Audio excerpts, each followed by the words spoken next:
A gente, inclusive, fez um esforço de conseguir, tá lá no episódio, a bula papal, que o Papa legitima a transferência dos bens da Ordem Templária para a Ordem de Cristo. E essa Ordem de Cristo é a ordem que o Pedro Álvares Cabral, descobridor do Brasil, depois vai fazer parte e que vai descobrir o Brasil. E essa Ordem de Cristo, além de tudo, ela faz parte de Portugal. Quem é Portugal nesse momento? É participante dessa cultura europeia, de guerra por território, disputa de território, que retoma uma guerra chamada pelos cristãos de Guerra da Reconquista, empurra de volta os muçulmanos para o Oriente Médio, reconquista a Europa, e aí a frase do Vitola é uma frase que deixa isso claro. Até que não tem mais território a conquistar. Só lhes resta o mar. E aí os caras olham e vamos em direção ao mar. Começam as navegações por motivações religiosas e econômicas.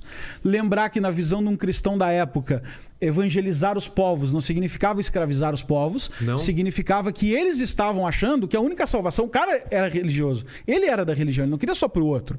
Ele estava achando que a única maneira dele se salvar era seguindo aquela religião. Então, quando ele encontra uma pessoa fora daquela religião, ele pensa, tenho de salvá-la. Entendi. Então, trazê-lo para a minha religião é uma maneira de salvação do ponto de vista de quem faz parte dessa religião. E também de uma garantia de que eu sou uma pessoa melhor e tenho mais chance de ir pro céu. Exatamente, que eu estou espalhando a palavra de Cristo, espalhando a palavra de Deus ou de qualquer outra religião que você faça parte, né? Mas era um grupo muito multifacetado. A gente sabe que veio para cá, por exemplo, o primeiro grande evento que acontece aqui é uma missa. Rezado por Frei Coimbra, que era franciscano. As ordens religiosas começam a vir, entendeu? Entendi. Mas você acha que não vinha um aventureiro, gente só a fim de ver se achava ouro e prata? Claro que vinha. Claro que vinha. Vinha maluco de todo jeito. Mas também... essa ordem de Cristo... A ordem de Cristo bancou... A ideia... Isso não é, gente, isso não é disputado. Tem muita gente que cria polêmica conosco. Então. Mas é uma questão de estudar. Porque isso não é disputado. Tá no livro do Jorge Caldeiro, todos os livros de história de Portugal, lá em Portugal tem isso. A questão é só a que peso você dá, os detalhes que o Lucas falou, mas a gente não tem nem apego mortal aos detalhes. Se tiver um errinho ou outro, em uma nova edição a gente pode corrigir tudo. Tem gente que gosta muito de treta, sabe? Como se nós tivéssemos assim profetas vindo do céu revelar. Todo mundo sempre soube, eu tô falando uma verdade, todo mundo sempre soube que a Ordem de Cristo tem relação com as navegações. Nunca foi... E que a Ordem de Cristo é uma versão dos Templários. Isso não é disputado, Roy. Isso não é disputado. Tá. Isso é uma obviedade em Portugal. Então, assim, as pessoas não sabem, isso é ignorância. Porque isso não é disputado. A questão é que os livros passaram a ser escritos só sob o ponto de vista econômico. E aí eles entenderam que não é assim. Os escritores de história passaram a pensar que não tem importância. Que significado faz ficar detalhando? Não que eles não sabem que não é assim, entendeu? Mas isso aí não faz diferença nenhuma. Mas a molecada que gosta de difamar, falar mal na internet o tempo todo, e professores mal formados, que tem muito, né? Eles já vêm dizendo que nós inventamos e mudamos, estamos reescrevendo, revisando, o revisionismo. Isso é só, eu acho que é ignorância. Também a gente não chegou com a ideia de a verdade da vida. Tinha um pouco de marketing em cima disso, mas não é, eu não participei do marketing aí. Mas a ideia é a seguinte, cara, tem um pouco de arte nisso também. Achei isso que eu acho bonito. Esse documentário é das coisas que eu mais gostei de fazer na vida, eu já falei pra eles. Tá? Eu acho ele muito, assim... Cara, ele tocou o coração das pessoas. Eu conto sempre, eu tava numa doceria na Paraíba.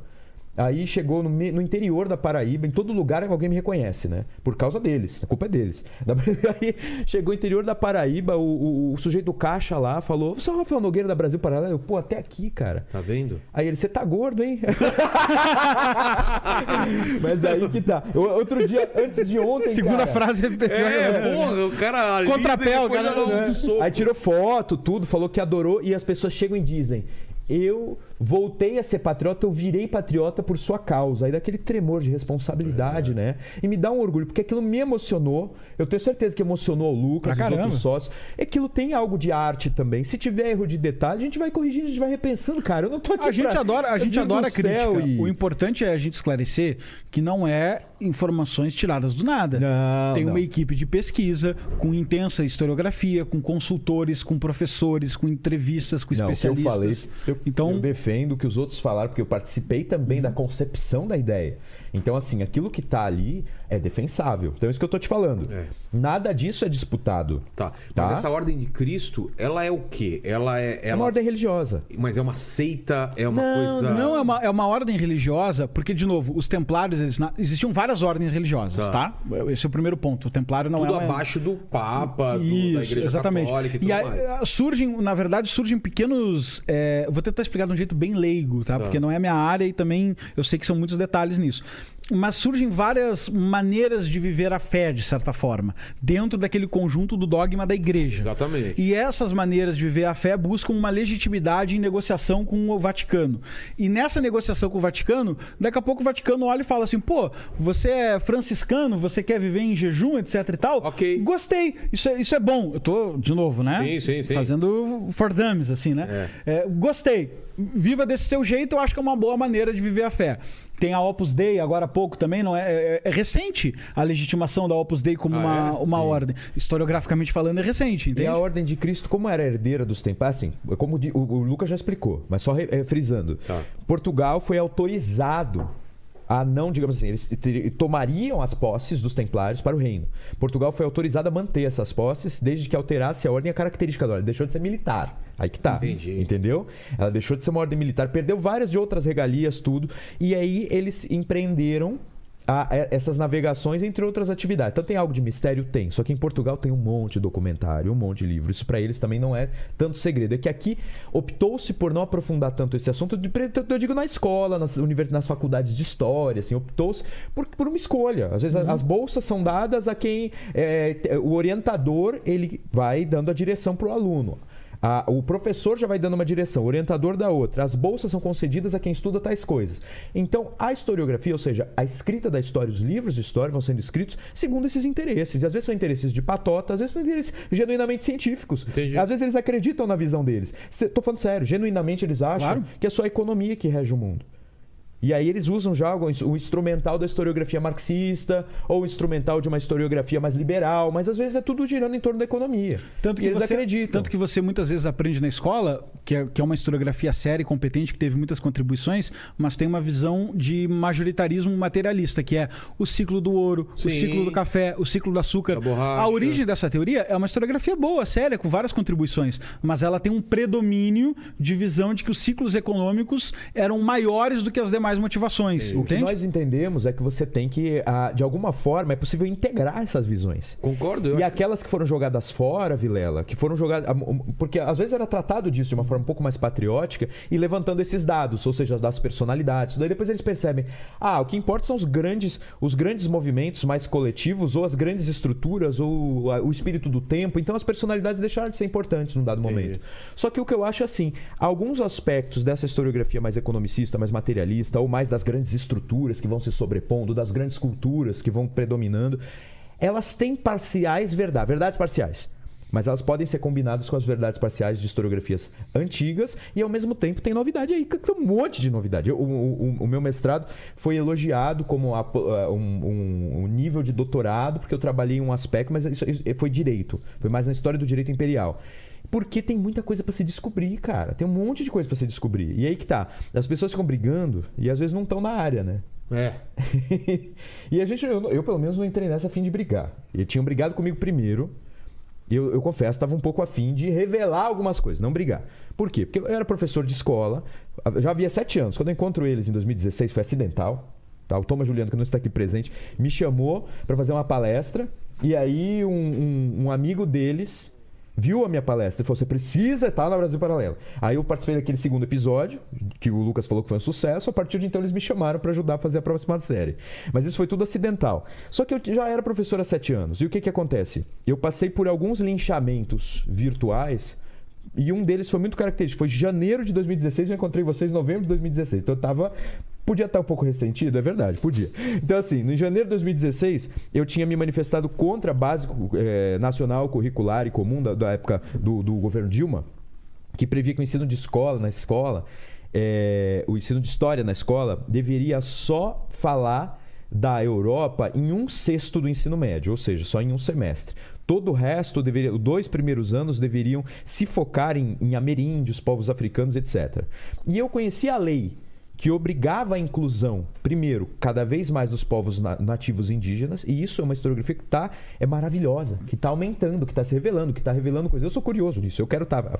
E eu já tinha, por exemplo, incluído, também por força de lei e ao mesmo tempo por interesse meu, povos africanos, porque assim, a história antes do... A história pré-cabralina, é um trava-língua, pré-cabralina.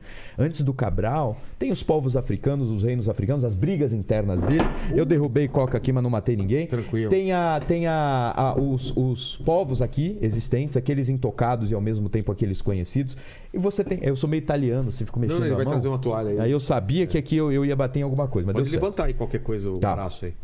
E aí o que acontece? Isso aí tá cada vez se revelando. Valeu. E você vai adicionando, mas não precisa retirar aquela história, aquela parte da história, por exemplo, do Egito. Eles queriam tirar o Egito Antigo. Pô!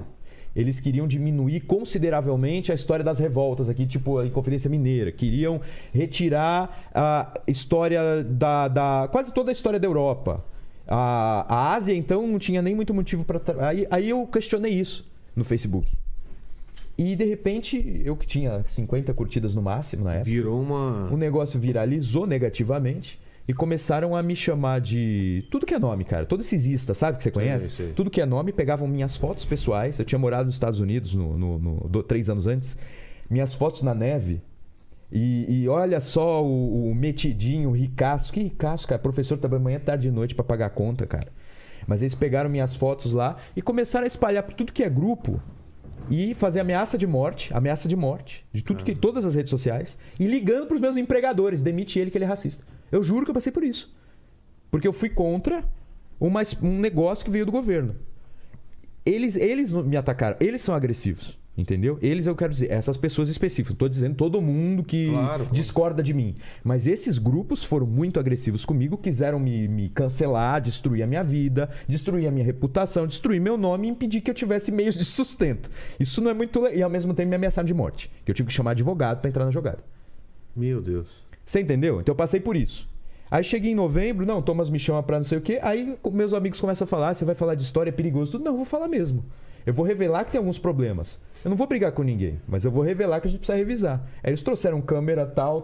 Aí eu estava pronto para falar, né? Mas me parece que as pessoas, então, não têm tanta convicção do que elas estão dizendo. Porque se elas tivessem convicção, deixa outra pessoa falar. Eu tenho tanta convicção e tenho tanta documentação que eu vou derrubar facilmente qualquer argumento. É a mesma coisa com fé, né? Uma pessoa que tem uma dúvida sobre a fé dela, ela é a primeira que vai tentar derrubar as outras religiões, porque ela não acredita realmente. E eu acho que com história é isso, cara. Deixa outras vertentes, se a tua é tão sólida, você não tem que se preocupar, entendeu? Eu acho que o Lucas concorda comigo. Eu tô disposto a mudar de ideia se eu tiver... Ela tem um jeito muito simples de fazer crítica no mundo, cara. Que é falar o seguinte, ó. Essa frase que você falou tá errada. Por quê? Por causa disso. E essa informação disso eu tiro daqui. Exato. O que você tem para me contrapor isso aqui? Tem alguma coisa? Se não tem, você tá tirando essa frase do nada. Eu não concordo, não quer dizer nada. É bem simples, entende? Óbvio que existem divergências, só que o que tá atrás disso, tá? Tem uma coisa atrás disso que não dá para fingir. Na minha opinião pessoal, a história é filha da filosofia. E aí agora o Nogueira, que também é filósofo, acho que não vai ficar tão empolvorado. Não. Mas talvez o Thomas ficasse. É mesmo? A história é filha da filosofia por quê? Porque no fim do dia, simplificando, a matéria-prima da história é o testemunho. Esse testemunho ele pode ser uma documentação do dia que aconteceu, né? Então, o Lucas Ferrugem esteve aqui no Inteligência Podcast. É um documento. Tá? Certo. Ou pode ser alguém que viu. Renato Dias falando, olha, eu estava lá, eu vi o que Vilela falou para ele nos bastidores, etc e tal. O Dias pode puxar um pouquinho pro teu lado, um pouquinho pro meu lado, um pouquinho pro lado dele, dizer que ele que promoveu o evento, ou que ele que deu pode a ideia. Pode ser o Lene que escreva. Ele que deu a ideia do podcast. Exato. Entendeu? Então, ela é fruto de vieses por parte dos próprios testemunhos. Primeiro ponto. Então, quanto mais a você brincadeira que eu faço, e isso não menos documentação, menos testemunho você tem. Depende na direção que você vai, mas sim, em geral sim, tá? Em geral, sim, depende da direção civilizacional que você vai, mas sim, se tu voltar numa escala muito longa, aí vira arqueologia, certo? Exato. Bom, nesse sentido, isso não é uma crítica, isso é só uma figura de linguagem para as pessoas conseguirem pensar filosoficamente. A história é uma fofoca que se mantém atual. Pô, faz sentido. Tá? Então, quando a gente fala de Júlio César, a gente tá fazendo fofoca. A gente fala assim, ó, pô, Júlio César tomou umas facadas. Ah, mas também tu viu o que ele fez lá no Senado? É isso mesmo, né? Porra, é uma fofoca que se mantém atual. O que o cara gritou lá, as margens do Rio Ipiranga mesmo? O que foi? Isso. Eu escutei tal coisa. O cara se tu for ler as fontes, é engraçado, porque aí, por exemplo... acordar Pedrinho, né? O cara Vai falou... Corinthians. Vai Corinthians. Essas fontes, por exemplo, do grito de Ipiranga, você pode ver, na época do filme a gente consultou várias delas, etc, das pessoas que estavam com ele, né? E tem um padre, tem seus amigos, tem outras pessoas e tal. Seus amigos é o jeito infantil de colocar, mas enfim. De alguma forma, todos esses testemunhos puxam um pouco para si. No sentido, tipo assim, ó... E aí eu falei para Dom Pedro, vai lá. E o outro fala, e aí ele seguiu aquele conselho que eu dava há muito tempo. Então, é normal isso, tá? Como se a gente discutisse... Vamos supor que esse programa vira um sucesso e dá 10 milhões de visualizações. Começa uma leve discussão sobre o porquê que teve sucesso. Exato. Aí eu posso contar uma história, o Rafael outra, você outra, etc e tal, tá? Essa é a base do testemunho. Só que esse testemunho, essa fofoca, ela não é inútil. Essa fofoca tem uma utilidade imensa. Qual é a utilidade? Ela responde uma das 3 maiores perguntas da nossa vida, que são: da onde eu vim, onde eu tô, para onde eu vou. Da onde eu vim, vem dessa fofoca que a gente está falando, que é a história. Como isso fala da onde eu vim e é o nosso passado ancestral, como se nós fôssemos uma corrente de elos e cada geração é um novo elo que se conecta nessa corrente, saber o que foi essa corrente até aqui é determinante para saber quais são as atitudes que a gente vai tomar agora. Talvez não na escala, aí você está pensando assim, não, mas pô, eu não acordo pensando isso. Mas em maiores escalas isso fica mais evidente. Então, por exemplo, diferentes interpretações de que deu errado no Brasil até aqui, muda o que o governante atual faz. Se o cara acha que o melhor governo, para pegar uma escala curta, o melhor governo foi o do Lula e ele assume a presidência, ele faz uma coisa. Se ele acha que o pior governo foi o do Lula e ele assume a presidência, ele faz outra. Mas a gente pode expandir. Se ele acha que o problema do Brasil é a república, ele faz um movimento. Se ele acha que o problema do Brasil foi a monarquia, ele faz outro movimento. E isso não só os governantes, mas os círculos de intelectual, os historiadores, os professores, as pessoas que nos ensinam as coisas, e a economia, né? Se deu certo fazer intervencionismo estatal ou não. Isso vai pautando a leitura que a gente faz do passado, recente e antigo, pautam as pessoas. Mas o passado muito antigo pauta em quê? Se o passado recente pauta nessas atitudes... Falando, por exemplo, Egito Antigo. O que pauta o Egito Antigo? Ou a Grécia? Ou a Grécia Antiga. Esse passado muito distante, no que nos pauta? Nos pauta na pergunta quem é o homem.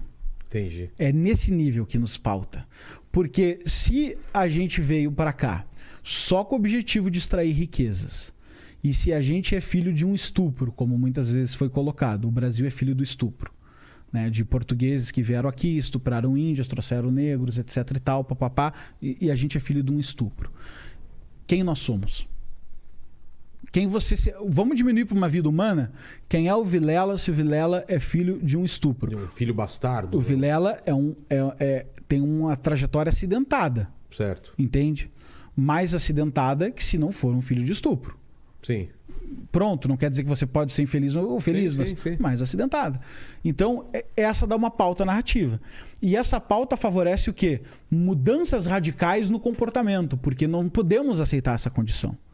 Agora, o que favorece se eu disser, olha, sabia que o Brasil, considerando que a Europa era um território de guerra muito intenso, foi não o Brasil em si, mas foi vislumbrado várias vezes por povos, inclusive povos comuns que não eram do governo, que poderiam existir ilhas além do mar, que poderiam ser terras prometidas, que poderiam abrigar as pessoas, que poderiam livrá-las do frio, da peste negra, que poderiam livrá-las de tudo isso, serem verdadeiras terras prometidas. E aí uma ordem religiosa com um propósito de vida atravessou, homens ficaram pelos caminhos e eles chegaram lá e conseguiram estabelecer um território, haja o que custe o que custar, e que com todas as dificuldades para fazer isso, o Brasil como produto final teve uma das culturas mais miscigenadas do mundo. E aí vem uma frase que a gente colocou na série que eu acho belíssima, que é: o sangue brasileiro é o tratado de paz da humanidade.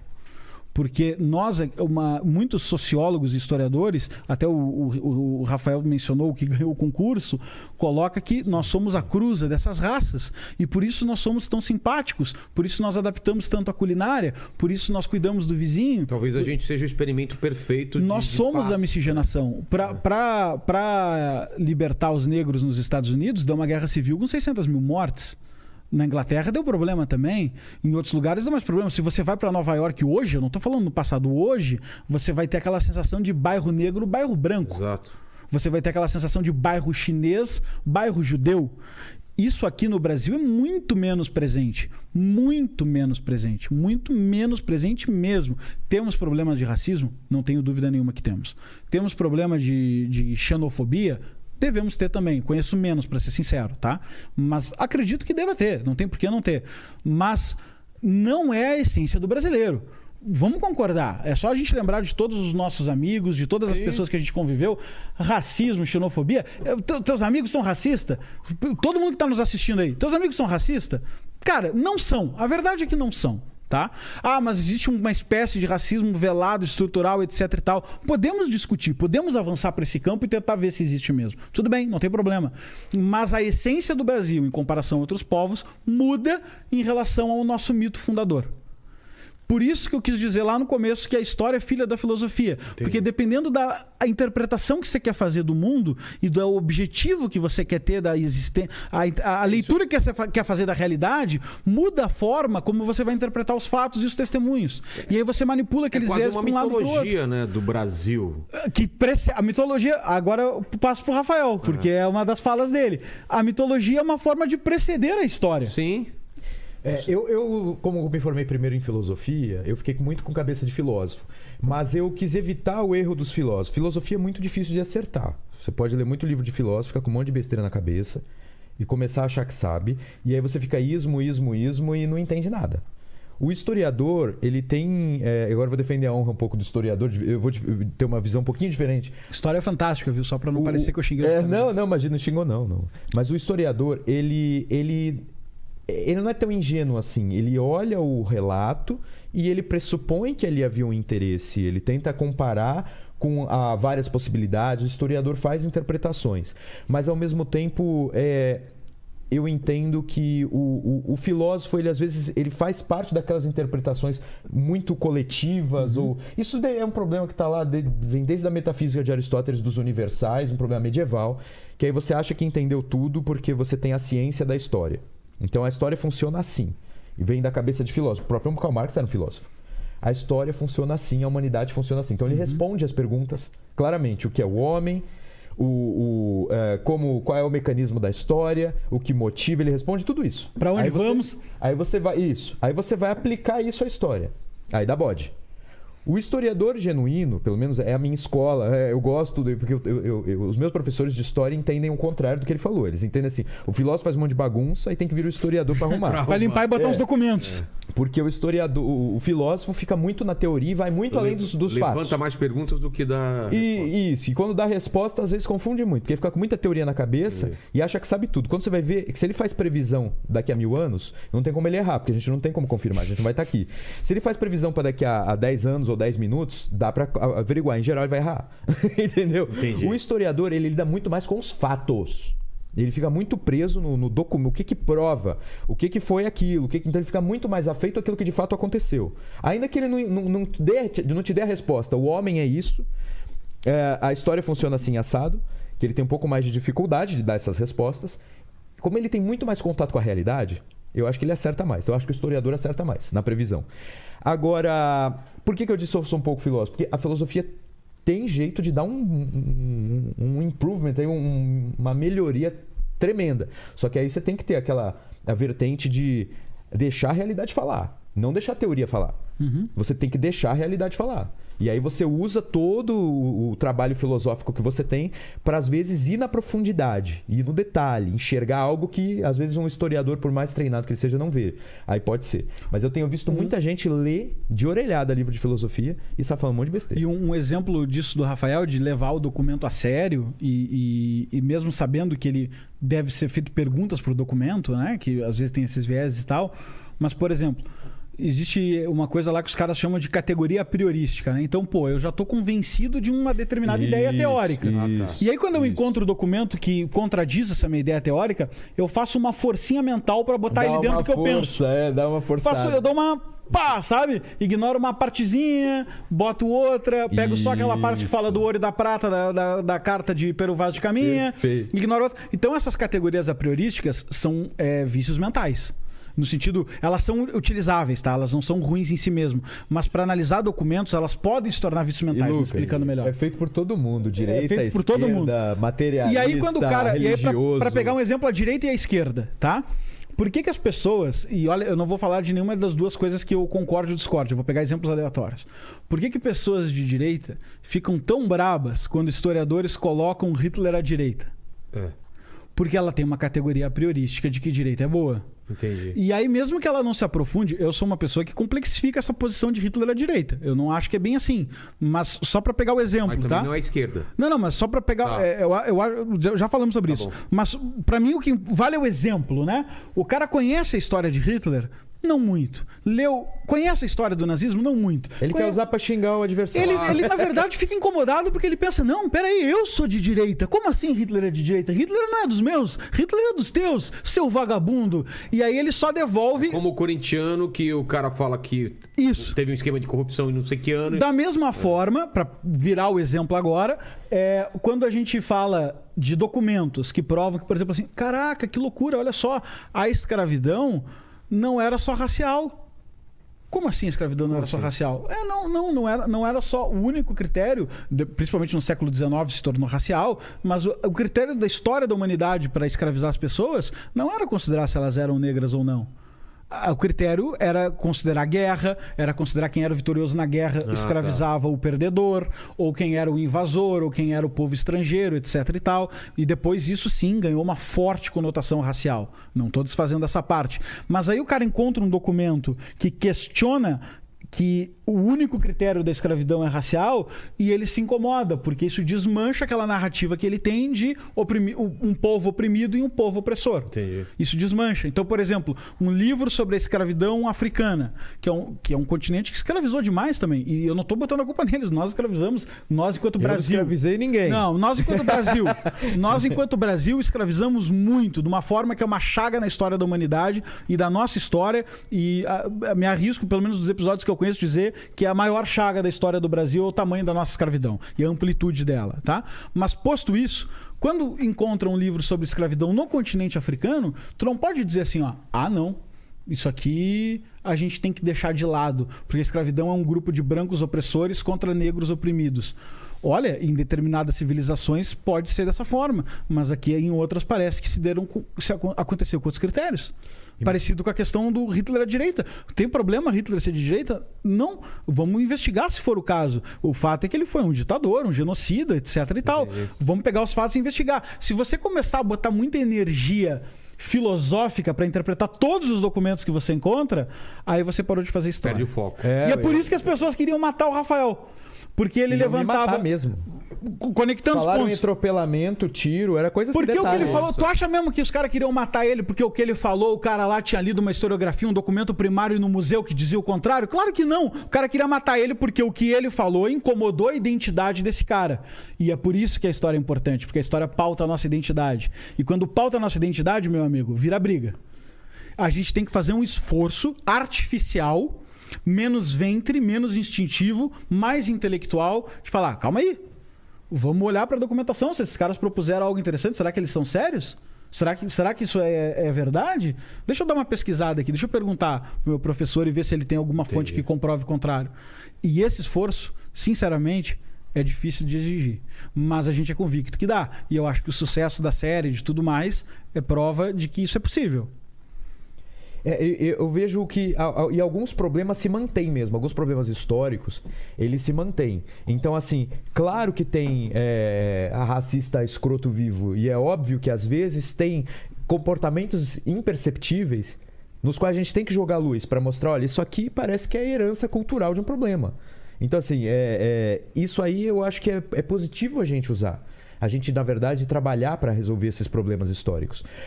A questão é que quando você quer que o problema exista e se aprofunde para tirar proveito político.